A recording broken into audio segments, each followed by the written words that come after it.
আপোনাৰ খাদ্য তালিকাত বিট অন্তৰ্ভুক্ত আছেনে? যদিহে নাই তেন্তে আজিয়েই অন্তৰ্ভুক্ত কৰক, কিয়নো বিভিন্ন সমস্যাৰ সমাধান কৰিব এই বিটে। শীতকালত বিভিন্ন প্ৰকাৰৰ শাক পাচলিৰে বজাৰ ভৰি পৰে। অসমীয়া থলুৱা খেতিয়কসকলেও এই সময়ছোৱাত শাক পাচলিৰ খেতি কৰে।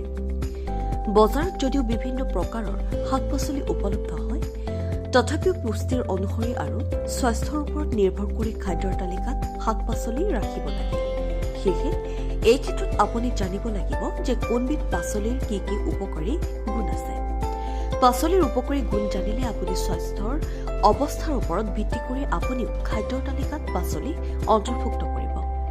শীতকালত বজাৰত উপলব্ধ এইবিধ পাচলি হৈছে বিট। বিট প্ৰায় সংখ্যক লোকে খায় আৰু চালাড হিচাপে খাদ্যৰ তালিকাত অন্তৰ্ভুক্ত কৰে। পুষ্টিকৰ খাদ্যৰ লগতে বিটৰ বহু উপকাৰী গুণ আছে। বিটত থকা পুষ্টিকৰ উপাদানে আপোনাৰ ছালখন পৰিষ্কাৰ কৰি ৰখাই নহয়, শৰীৰটো সুস্থ কৰি ৰাখে। বিট আমাৰ স্বাস্থ্যৰ বাবে কিমান উপকাৰী জানো আহক। বিটে ৰক্তচাপ নিয়ন্ত্ৰণত ৰাখে। ইয়াত প্ৰচুৰ পৰিমাণে পটাছিয়াম থাকে, যাৰ ফলত শৰীৰত পটাছিয়ামৰ অভাৱ দূৰ হয়। পটাছিয়ামৰ অভাৱৰ বাবে শৰীৰত ক্লান্তি আৰু দুৰ্বলতাৰ দৰে সমস্যাৰ সৃষ্টি হয়। শৰীৰত কলেষ্টৰেলৰ মাত্ৰা বৃদ্ধি হ'লেও বিটৰ ৰস সেৱন কৰিব পাৰি।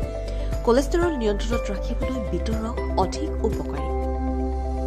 ৰক্তহীনতাত আক্ৰান্ত লোকসকলে বিট খাদ্যৰ তালিকাত ৰাখিব পাৰে। এই পাচলিবিধত প্ৰচুৰ পৰিমাণে থকা আইৰণে শৰীৰৰ ৰক্তহীনতা দূৰ কৰে।